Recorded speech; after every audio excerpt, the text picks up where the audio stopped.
hopefully you'll learn something, and thank you for being here. And I'm just going to turn this over to good old Aaron from Taylor. There you go. Give him a round of applause.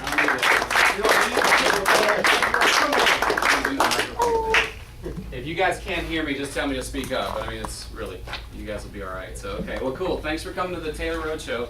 How many of you have ever been to a roadshow before?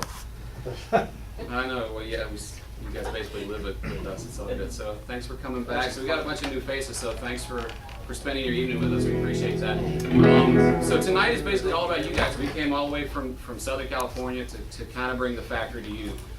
We make about 180 different models, so it's kind of, you can kind of be freaked out a little bit if you're trying to figure out, well, what guitar is right for me? Well, how do I play? What kind of music am I into? Do I use a heavy pick, or am I a light finger style strummer? Do I like rock, or do I like folk stuff or country? And we're going to try to pare that down and get the right guitar for you. There's so many things that go into the big mixing bowl of ingredients that's acoustic guitar tone, mainly body shapes and tone woods, and that's what we're going to try to show you tonight, so how they all interact with each other. So any Taylor owners tonight? Anybody? Oh, I love you all. Thank you so much. We appreciate more than one? More than two? Three? Okay, we can change that. Nice, more than three? Seven. Wow. I'd hug you right now, but it's not that kind of party, so thank you. No, appreciate that. So, hopefully, you guys will realize. What's your name? Bouchelon. What is it? Hoke. Hoke? Bouchelon. Bouchelon. Hoke. So, hopefully you feel like you're part of the family. We do a bunch of outreach to you guys, send out these Wood and Steel, these quarterly publications that kind of let you know what's going on with Taylor at all times. So, I guess from the whole night, it's going to be a fun night, and it's mainly all about you guys, but we just want you to feel like you're part of the Taylor family. So 7 guitars, you get that. Well, and Mark's giving away free stuff. So for the first 45 minutes, we're going to talk a little bit about body shapes and tone woods, and my man Mark's going to help us out. Say hi to Mark. How's it going? Mark does his own, just like guitar gorilla type stuff. He does a bunch of lessons and has played with a ton of people, and you've probably seen him all over YouTube. He's a great player, great guy to hang out with, so he'll be hanging out and helping us out tonight. So for the first 45 minutes, we're going to do some acoustic stuff and show you body shapes and tone woods. Then we're going to take a little break and let you play all these guitars. That's the portion of the program we call the petting zoo. So it's not called the heavy petting zoo, so watch your belt buckles and that sort of thing. But we'll let you play all these for about 10-15 minutes, and then we're going to come back and talk a little bit about our T5. So did everybody fill out one of these when you came in? Perfect. So at the end of the night, about an hour and a half from now, we're going to be drawing for shirts and strings and that sort of stuff. And then it also enters you to win a custom guitar designed by you and Bob Taylor at the end of the year. So thanks for filling out, and thank you guys for coming. We'll let Mark kick it off right now. Like I said, my name is Mark. I want to tell you guys I'm stoked to be here. I've been traveling a lot for Taylor Guitars over the last 5-6 years between NAMM shows. I've played in 44 states, virtually all of Canada, and I've never been to Savannah. So this is awesome. It's rare that I go to a place I haven't been, so I'm really excited to be here. But more importantly, I just really want to tell you guys in truth, I'm very grateful for this opportunity, for this job. It's been a real blessing for me. I love coming out and meeting people that are like-minded, very passionate about the same stuff I'm passionate about, guitars, meeting new people, seeing new guitars all the time, hanging out with cool guys like Aaron. So this has been a great gig, and normally for somebody that does what I do, I have to spend 6 months a year on a tour bus with 5 other dudes, and I'm not into that. So it's way cool to have hotel rooms and flight dates and only go off for about a week at a time. Part of the reason why we start the shows off with music is because what I've noticed in traveling, I walk into music stores all the time, and one of the coolest things is that I will constantly see that 8-year-old kid picking up a Squire Strat for the first time, or I'll see some 70 or 80-year-old guy playing something that's almost mystical or magical. And in so doing, the same thing always happens to me, and that is I get inspired to want to play guitars. So tonight is also really about inspiration. We want to get you guys motivated to want to pick up these guitars during the petting zoo, but also when you go home to practice and to further your own musical progression.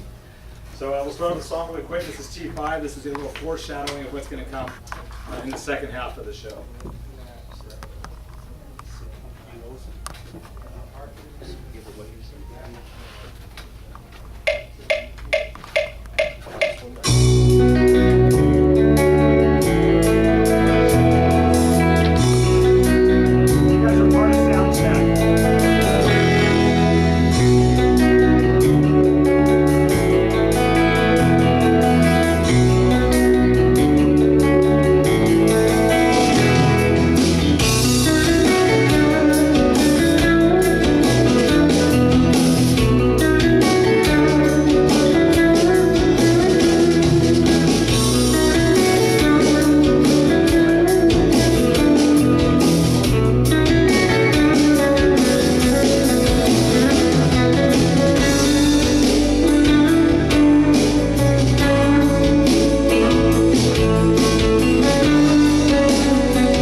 this whole song on the ride from Atlanta this morning. I practiced all day on the way You did down. all right. You did all right. Okay, cool. Thanks, Mark.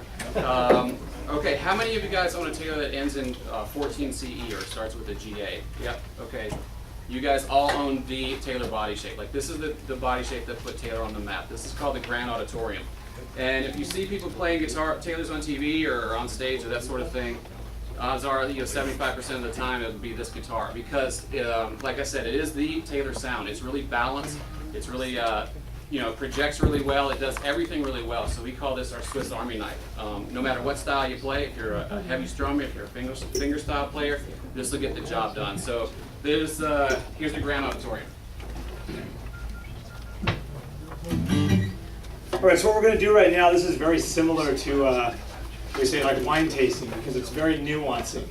You're going to hear a lot of different textures and things going on. But what's interesting is that we're not going to plug the guitars in or anything like that. We're going to do it very organic. By organic, I mean we're just going to have this mic here, and that's so that you can hear the guitars in their most acoustic state. And I'm going to play a lot of common chords you know, like G, C, D, E, right? Chords that we've all spent a lot of times kind of learning how to play on guitar.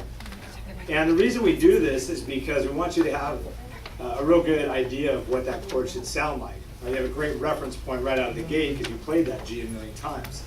Now the difference is when I'm playing the G chord, I've got the guitar against my chest, I can feel the bass, it's projecting out, I'm thinking about what's going on next and all that type of thing. Whereas you guys have the luxury to sit back, and I know a lot of guitar players here, you like to sit back with your arms crossed and you can be like, I could do that. And I'm totally cool with that. Feel free to make that happen. But and you probably can't, so that's all right. But the point is that you have a really good point of reference. And so as I play through these chords, we found that works really well is a lot of times people will judge each guitar individually with kind of their own rating system. So you might start with 10 for this one, and as we go through each guitar, you rate the next guitar higher or lower, depending upon if you liked it more or less. And by the end of the body shapes and the tone widths, you have a really good idea of which body shape you like and which tone widths you like. And a lot of times that may vary drastically from what you came in here thinking you wanted. Because typically when we walk into the store, we buy with our eyes, right? But what our eyes might see might not be the right guitar for what it is we're trying to do. So we'll start with this one as a Grand Auditorium, and then let's play the progression chord.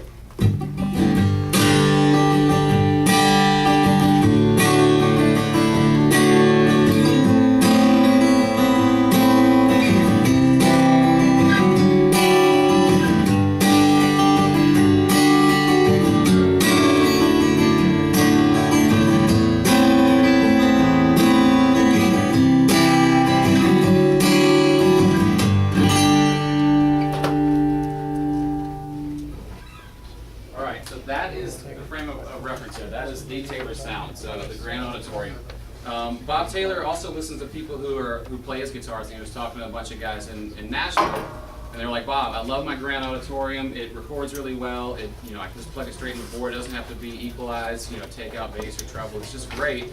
But I just wish it was a little bit bigger. I wish it was had a little bit more bass. It was a little bit louder. So that's when Bob made the Grand Symphony. Now, if you look at these two guitars together, you'd be hard pressed to figure out which was which, because it's not like this guitar is that much bigger than the Grand Auditorium, right? So all Bob did with the Grand Symphony here is take the Grand Auditorium, push the waist up, which is this part of the guitar, up and out a little bit, and so that created a little bit more real estate right here in the lower bow. So you're going to find the same Taylor sound that you know and love, right? The real nice balanced tone, just a little bit bigger and bolder. So yeah, if you want to play it,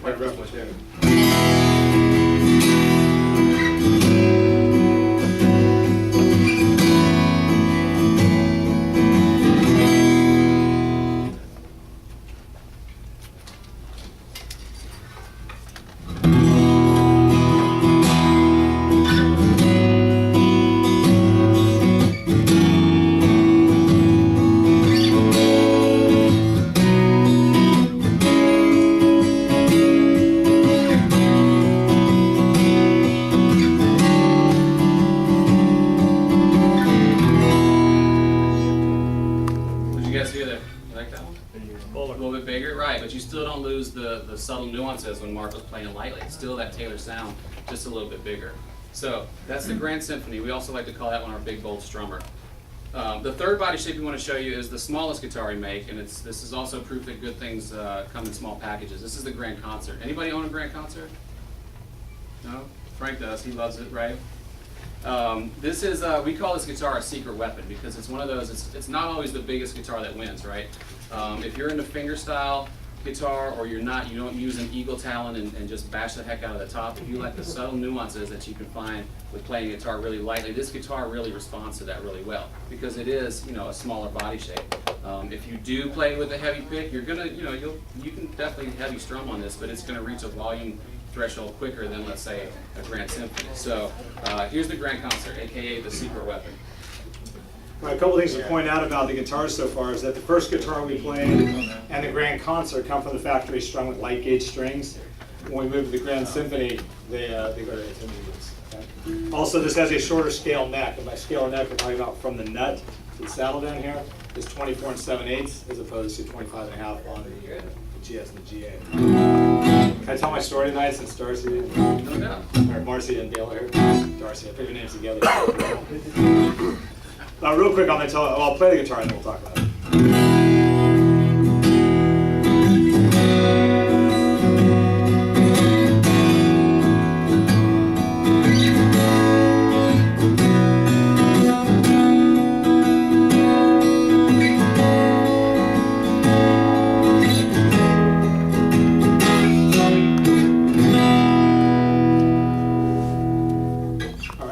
Say about the Grand Concert body shape. This is a guitar that's really dear to me because I was doing road shows when they first started a few years back, and it was literally one of the first nights on the road shows. I was up in San Francisco, and we got to the part of the road show where this was the last guitar that was handed to me on stage in front of a room full of people like yourselves, and I sat here and I played it and kind of noodling around while the sales guy was talking, and I kind of got lost and I got that total ADD moment.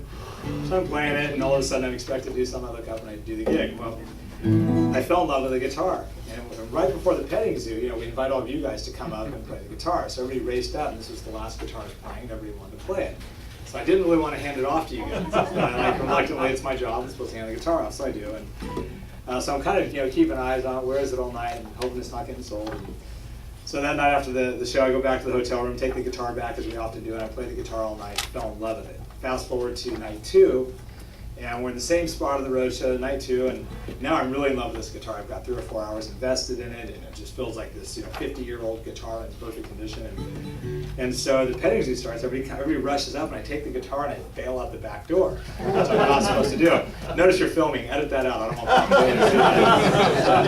That's not a Bob Taylor clip right there. But so I take it outside, and I'm literally, this is true story. I'm standing outside with a guitar like this on my cell phone, and the other because I have to call my wife. There's got to be a married guy here. You guys know that phone call.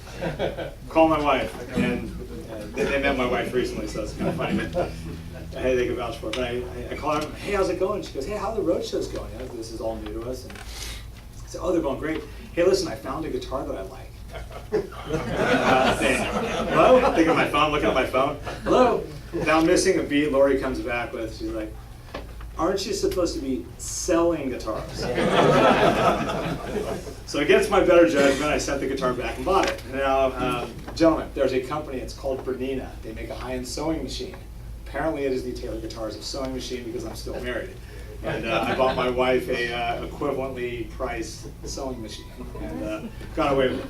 Now, the reason I tell that story, because it's true for one, but more importantly is that this has become the most played acoustic guitar I've ever had, and I've been playing guitar my entire life. And I play my GC more than any. It's out all the time in my house. I play it at my church. I record with it because it records really well. I host a television show where I teach people to play guitar on TV. And when I do the acoustic stuff there, I use it. I have an 814. But what I found about this guitar, for any of you guys that record with a microphone, you'll find that mic placement is far more forgiving on this guitar. I mean, you can just get anywhere near it. It's a very balanced output. My 814 records incredible, but there's a little more boominess to it, and I have to do a little more mic placement to get that where I want it. So I just found that it's a very, very great guitar for recording, great for my church gig. I have, 3 services in a row on a Sunday where I'm going to stand up and play. It's light, a little bit shallower this way, and a real comfortable guitar to play. And again, the shorter scale neck, just really comfortable. So it cuts through the mix well, through the ES system live, through the PA system. And what was cool is after I had the guitar for about 2 or 3 months, I went down to Taylor and I was talking to Bob Taylor, and I just shared with him that story I shared with you. And he smiles and he tells me, Mark, that guitar becomes your best friend. He says, that's the guitar that you're going to curl up on the couch with And the last thing he said, which I'm hoping is prophetic, he said, "That's the guitar you will write your hits on." So I've got that going for me, which is nice. Apparently, all good stuff. So what I wanted to play for you, though, what I want to show you is the amount of energy this guitar takes to really get excited is very minimal. Okay, it's great for fingerstyle stuff. You just kind of strum some chords with your fingers, great stuff. But the first thing I played on was this really intimate little piece, really easy little piece of music, but it just kind of gives you the idea of what this guitar is. It's a very intimate, very special guitar.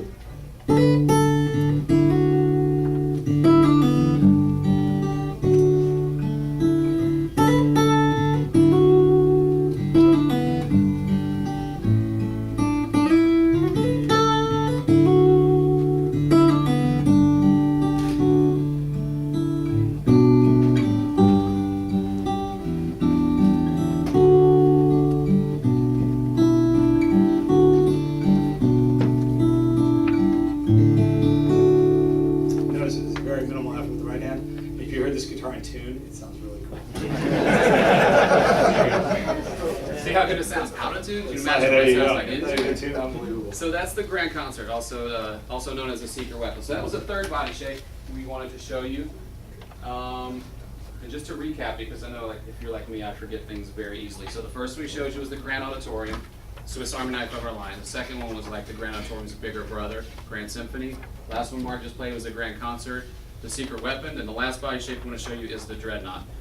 If you guys were not even familiar at all with acoustic guitars and somebody asked you to draw one on a piece of paper, you'd probably draw this body shape. Because it's been around since the 20s, it's been on every great folk and rock recording you've heard in the 50s and 60s, and it is the classic sound of the acoustic guitar. Now if you are that heavy strummer and you just like bashing away on a guitar, playing your cowboy chords, this is the guitar for you. A lot of overtones, a lot of just sound and notes going everywhere. So if you're that type of player, a Dreadnought's going to work really well as far as that goes.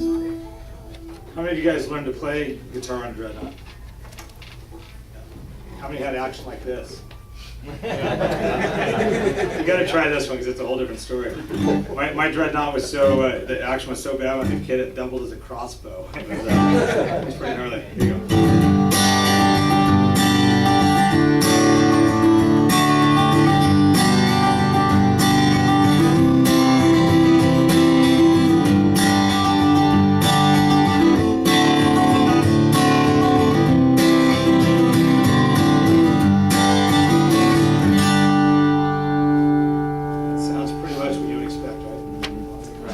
We're using all maple for all these also. Right. So can everybody hear the difference there? That's huge overtones, like every different body shape. We kept everything the same, and use the same tone width. So you're doing your job. They could hear it. Nice work. Congrats.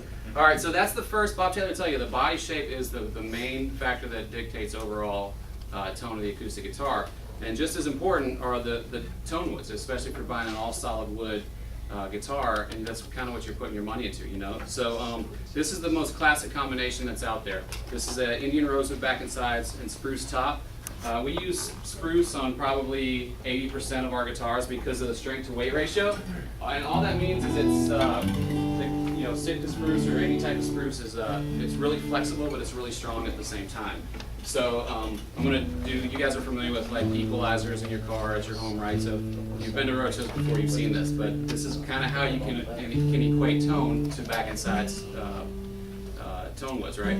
So if I have bass over here and treble over here, what Indian Rosewood gives you is a really nice bass response and a really nice treble response too, and a nice scoop mid-range. So you'll see a lot of people who are just singing on stage have one guitar, their voice sits right there in that mid-range. So if you like bass, a heavier bass type of tone, a Rosewood guitar is for you. So.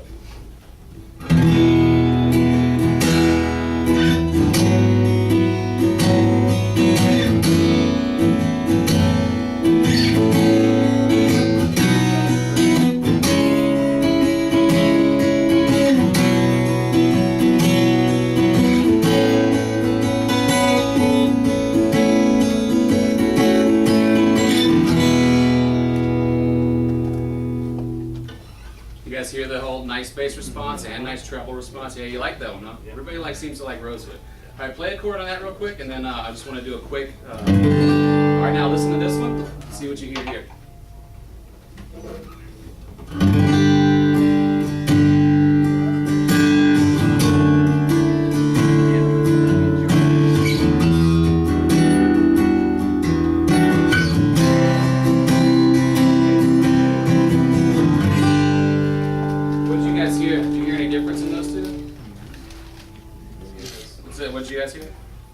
bigger. Okay, so we put a cedar top on this one. So same back and sides tone wood, Indian rosewood, but the top is cedar. And if a lot of you guys like the base of rosewood, but don't quite like all that treble, a cedar top will really warm that out. We call it, it's warmer, it's darker, it's a little bit more mellow. Because cedar is softer than spruce, so we really like using cedar as far as a softwood goes. It's great for finger style, light strumming, that sort of deal. So next we want to show you mahogany, and we really love using mahogany. Actually, when Bob Taylor uses, when he was designing the Grand Symphony, he designs with mahogany because if you're looking at the EQ, right, if you have bass here, treble, what mahogany gives you is a really shortened bass and treble response to a nice natural mid-range.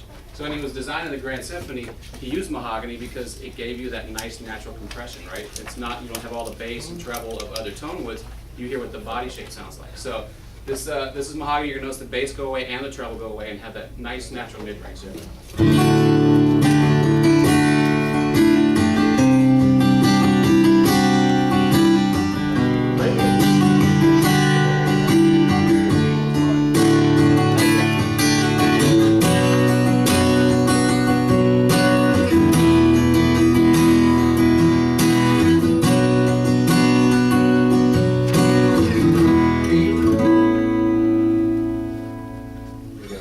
How the bass went away and the treble went away too. Nice natural mid-range. Mahogany is great for me. Like I'm one of those real sloppy right-hand players. Like I'm sloppier than Jimmy Page. Well, not quite. I can't play like him anyway. But just my hand may go heavy or it may get lighter. It just depends on what I'm playing. Just sloppy. So that's all I can say. But when we talk about natural compression, what that does. With mahogany, it'll bring up if you're playing quiet, and it'll kind of soften if you're playing loud, so you have a nice, natural level volume every time. So it's one of those tone woods, like, yeah, however you want to play, it's cool, I'll handle it, I'll take care of you. So that's mahogany. Just kind of the opposite of mahogany, and a very, very unforgiving tone wood is big leaf maple. Now we love using maple. We have like probably about 4 months more supply of it in this form because it's just a really nice flame to it. So if you're looking at the tonal spectrum, if you have bass over here, treble over here, what maple gives you is a really short bass response but a really nice treble. So it's one of those where you're going to hear the note and it's going to decay and go away right away. Whereas rosewood, if Mark were to play the note, stop it, you hear like overtones happening. With maple, it's very unforgiving. So if you're a sloppy player, you may want to bone up on your technique because you'll hear it with the maple guitar. So we'll let Mark play that one real quick.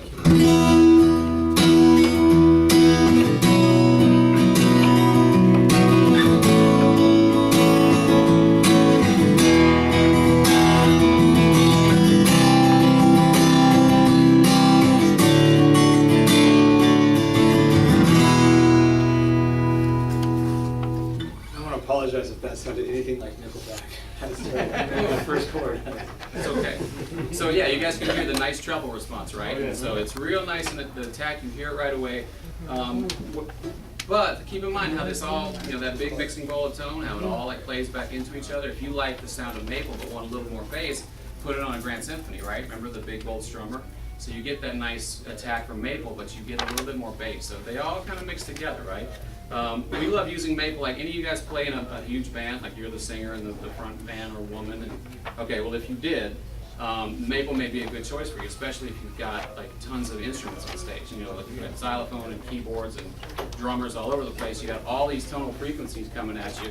Maple really cuts through the mix because acoustic guitar can kind of get lost if you have a ton of instruments on stage, right? So this is a good one for you if you ever happen to be in that situation. So that's maple. I want to show you a couple of exotic tone woods we build with.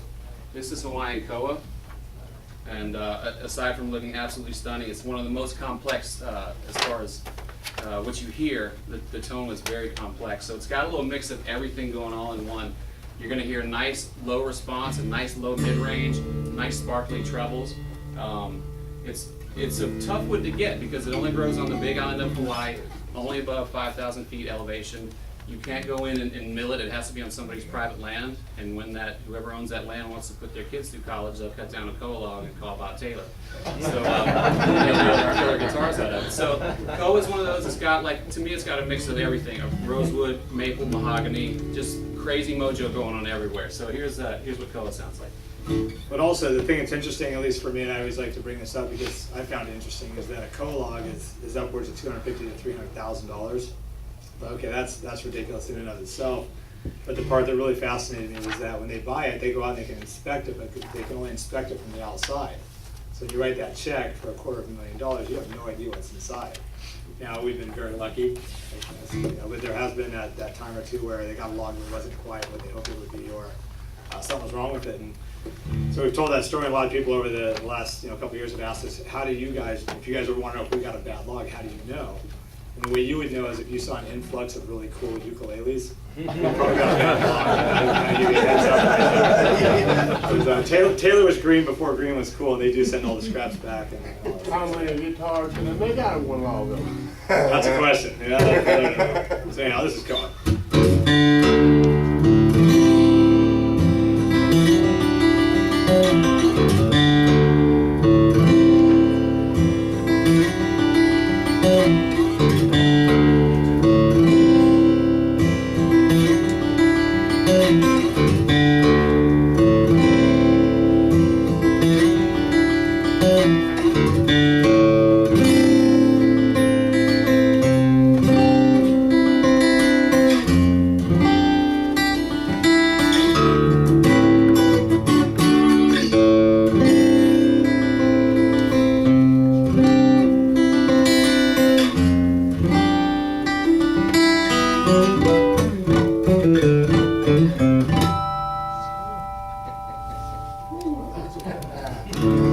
You guys just fell in love with Mark when he played that right now, didn't you? Yeah, we love using Koa. Yeah, it sounds great, right? Awesome guitar. Are we clapping for Mark or for Koa? Koa. Clapping for Koa. Cool. Let me show you another exotic tone we use, and this is actually a grand concert, but it's a 12th fret, meaning the neck joins the body at the 12th fret. Most steel string construction, the neck joins the body at the 14th fret. But the top here is a redwood top, and the back and sides are cocobolo. Yeah. Now cocobolo is in the rosewood family, but it's kind of like, it's got a little extra sparkle in the trebles and a little cool extra low mid stuff going on. Also a very complex tone wood. Absolutely sounds amazing. So keep in mind, whatever we remember the grand concert, the third body shape we showed you, the smallest secret weapon. Okay, listen to this secret weapon. It's not so secret after this. Cocobolo is a Mexican hardwood. You guys all see how rad that is, really? It's okay to say ooh and ah. People say, you should put cocobolo on the top too. Like, yeah, no, it's not going to sound quite like that. So here's what redwood and cocoa sounds like.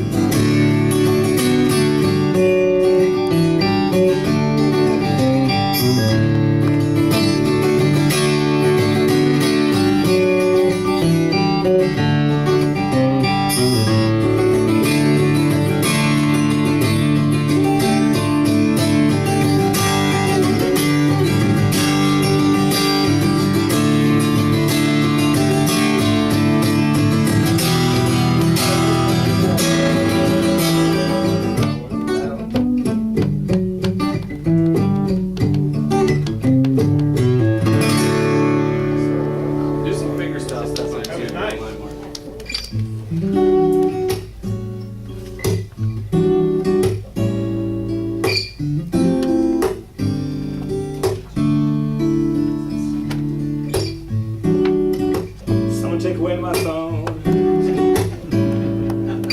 So totally the wife called. Oh, I think somebody bought that already. You're okay. Oh, really? This thing's gone? Because this is seriously exactly the guitar that I want to get next. It's not yours. I think it's bought. Did somebody buy this? It's sold, it's gone. All right. Thank Sorry. God. That's actually a relief. I'm meeting my wife in Pensacola, Florida on Thursday night after the shows, and I'm not sure that would be such a good idea to show up with that. Maybe you need another phone, Mark. Right. So that's cocobolo. This is a super cool guitar too. It's a Grand Symphony. So think big bold strummer, right? This is a mahogany. So remember mahogany, shortened bass, shortened treble, nice natural mid-range, but it's also an example of our build-to-order program. So we've always done custom shop stuff for people before, but as of around 2008, we really rolled it out to you guys to where you could call me up, or Frank, or Jeff, or anybody here, and say, okay, yeah, Aaron, I want a Grand Symphony because I like that big, bold strummer. I want a redwood top because redwood kind of sounds like cedar, but with a little higher volume threshold. I like that real natural warm part that cedar has. I love the natural compression and mid-range of mahogany.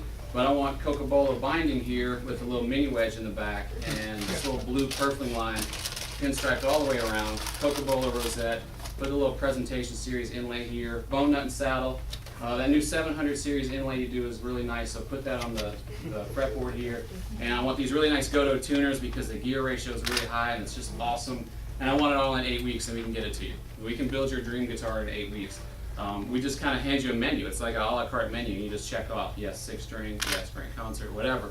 But keep the check marks in check because the more you check off some stuff, the more the price goes up. So so be careful of that. But this is Grand Symphony Mahogany Redwood. It's like adding toppings to pizza.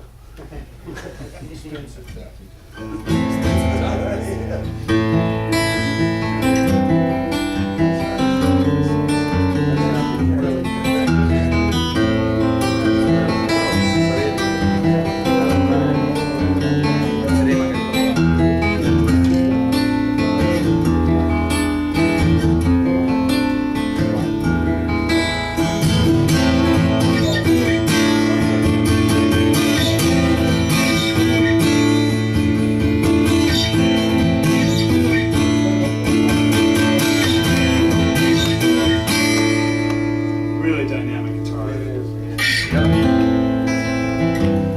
putting that Redwood top on there. Yeah. You need the phone for that one now? Or? Nope, Okay, I'm done. Gotcha. All right, here's another example of built to order. With the spruce top, we do this really nice shaded edge burst. Same thing, blue purfling lines, ebony binding, and this is actually Macassar ebony. And ebony is a really dense, so it's a heavier guitar, but you find real nice, dark, low bass response, a lot of sustain with Macassar ebony. And if you guys have never played a guitar with this really cool armrest, make sure to try that out too, because we're doing some really trick stuff in the factory right now, and this is one of them. So it's a Laskin style armrest, and it's just really comfortable to play. Super nice guitar. So again, Grand Symphony, big bold strummer, but listen to what Macassar ebony sounds like. You're going to love this thing.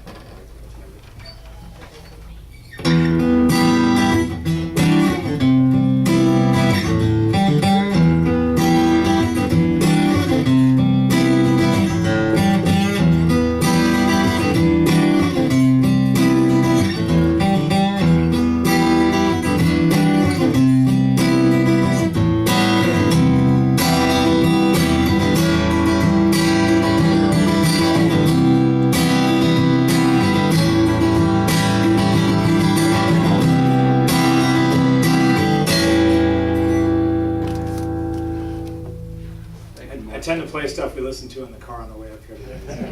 Yeah, I haven't heard any White Line yet. And you guys ever, right? We went real obscure today. Yeah, we did. So, and you guys ever played a baritone guitar, acoustic, one of ours? Okay, well don't be afraid of this one because it's got 8 strings and it's tuned down to B. I mean, listen. It's the same, yeah, let's do that. It's the same chord structures as you're used to, it's just down a 4th lower. So if you play, in your cover band and you can't hit those Robert Plant high notes anymore, well, you can now on this guitar. So the cool thing is if you just get a 12-string capo and you capo it on the 5th fret, you're back to standard tuning. So it's a very, very versatile instrument. Like I was telling Mark, like I've been playing for 20 years and I bore myself when I play guitar. I'm like, oh, I'm playing the same chord structures again, awesome. So it's pretty bad when you bore yourself, right? But I picked this guitar up and just, there were songs in it because it's the same chord structures that I'm used to, but they just sound different. So they pick, you pick it up and it inspires you to play different. So same thing with all these guitars up here. We always say this where it's like, if there's a song in there or it inspires you to pick it up, that's the guitar for you. We always say you don't find the guitar, it finds you. I don't care if it's that Lauren guitar out there that's $69 and is made out of cardboard, whatever. I don't care what it says on the headstock. I don't care how much it costs. If it's the right one for you, then pick it up and buy it. That's how it always works. There's a romance that goes on with guitars. It's like, oh my gosh, I love the thing. Kind of like you and your GC7. Same type of deal. So so this is one of those guitars that really inspired me to play. So it's a Sitka spruce top and mahogany back. But we'll let Mark rock this one real quick. You want to talk about the expression system while I play it? Or do you want to do that in the second half, or where do you do that? Yeah, we can do that later. But we make it in a 6-string and in an 8-string version. The middle 2 strings are octaves, so if you close your eyes and listen to Mark play, you're going to hear like an acoustic bass. It sounds like a 12-string. It sounds like a 6-string acoustic all in one. So here we go. All right, so here's capoed at the 5th fret, so you can hear where standard tuning would be. Just walks down. Bring it to a B. Again, the tuning's all standard tuning, or relative tuning, I should say, so all the chord shapes hold true.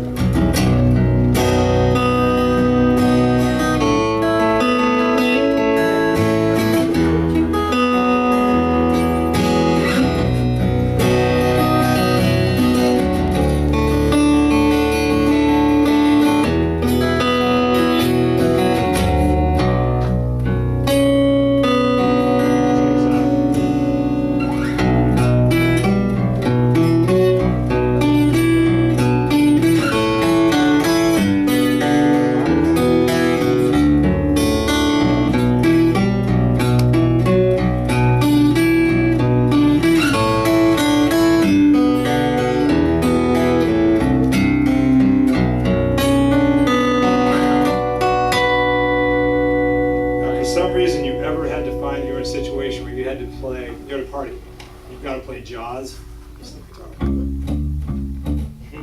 That happens to me all the time. I'm always in those situations. Did you ever play the best part? I'm a guy. I like bass. So listen to this thing cranked up. If there was a subwoofer in here, it would just like hurt your stomach. It's so low. This is fun. So this is the bass turned up here? Yep.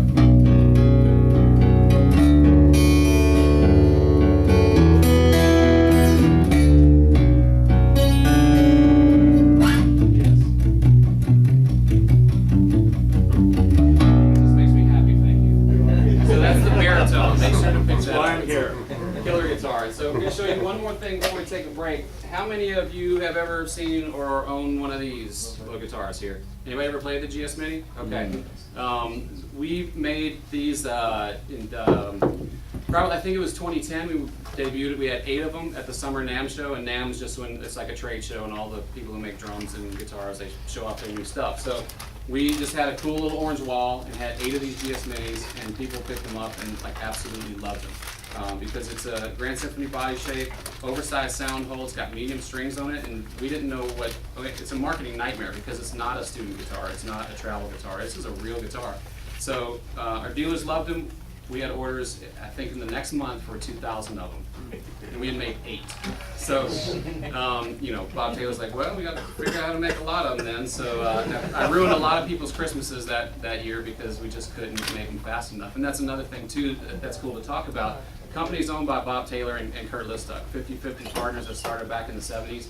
So there's no board of directors. It's not, you know, production is not run by sales. Bob Taylor's going to make guitars like the baritone and this because he wants to, you know. That's right. So yeah, so that's what he wants to do. But he's not going to let something out the door that's not right yet. So that's why we had to figure out how to tool up and make them in production right. So most awesome little guitar. We're now making them with mahogany tops, and I think there's some limiteds in there that we got, maple back and sides and a rosewood back.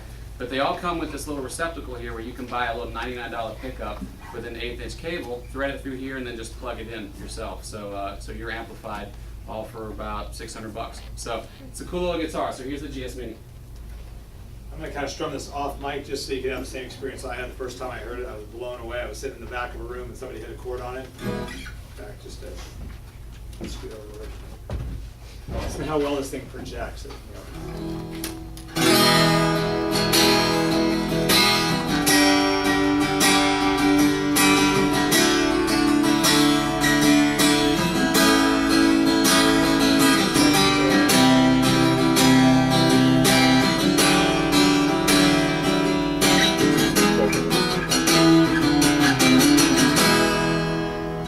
Off mic, tiny little guitar. I carried mine on the flight yesterday actually, and right in the overhead bin, no problems, don't give me a hassle. In fact, it was kind of cool because I don't know how many of you know about the Taylor debacle with United a couple years ago.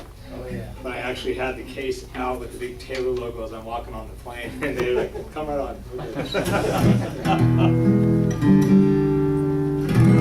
And sorry about the tuning. It's kind of like we always laugh. The tuning is like airplane maintenance. It's really a drag when you're sitting through it, but it's probably a good idea. You guys have any questions so far? Anything at all? I have one. Okay, yeah, just shout them out. The 12 fret versus the 14, what's the benefit of the 12? Good question. You asked about the 12 fret. Hang tight. Good call. Here's more of the guitar.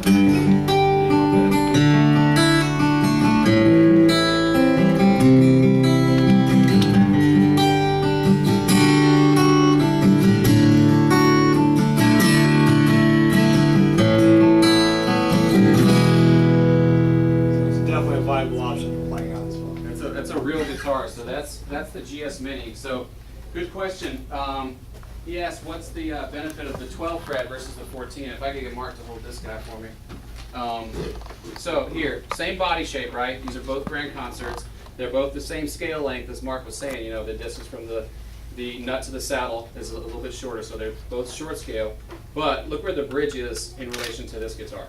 See how it's pushed back into the belly because of the construction there? So that just gives you a little bit more bounce in the top. It makes it a little bit more lively because, you know, most of the sound's coming from the lower bout anyway. So it just is kind of like a more broken in, lively grand concert. So it's pretty cool. But, you know, some people think it's too short, you know, right here. So if you're only playing up the first 5 frets, then that's perfect for you. Who said that? Was that Willie Nelson? Said all the money's in the first 5 frets? Who said that? So you don't need to get up there anyway. So that's the benefit of a 12 fret. And we make it in a standard line now, so you can get it in rosewood and mahogany. So very good. Any other questions? Oh, you had one. Yeah. Yeah, that, was that the 8-string baritone that you were playing previously? Uh-huh. Do you know of any artists that use that currently?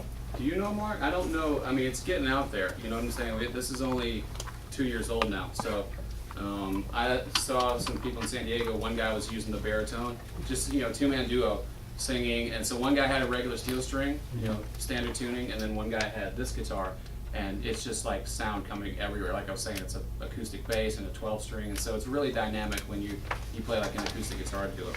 But I don't know if anybody who's kind of endorsed it. But I know they're getting out there and people are loving it. So make sure to pick one up. Absolutely. Yes, sir. Hope.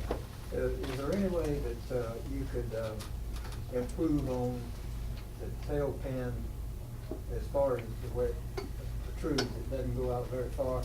I have trouble getting a strap thin enough. There's some quality to it to get it on the back side. Right. That was a question. He said the strap button is too short to put a legitimate strap on. I don't know. I don't know why Bob wants to use this end piece here, but I'm not going to question him on it. But no, I have heard that complaint, but for some reason we use this, and I don't know what the reason would be, but I could probably find out. So yeah, if I don't know the answer to the question, I'm not going to make something up. I will. Unless you want me to. I mean, it's kind of funny. I can probably find some good stuff. The upside is once you get it on, you can't get it off it, right? It's like a built-in strap. Yeah. I bet that is. So cool. Well, we're around for questions all night, but let's for the next 15 minutes, like play guitars a little bit, and we'll reconvene here at about 8 o'clock, and then Mark will do some T5, and we'll do some giveaways. If you haven't filled out that form, make sure to do so and drop it in that box. All right, let's hang out. Thanks, guys.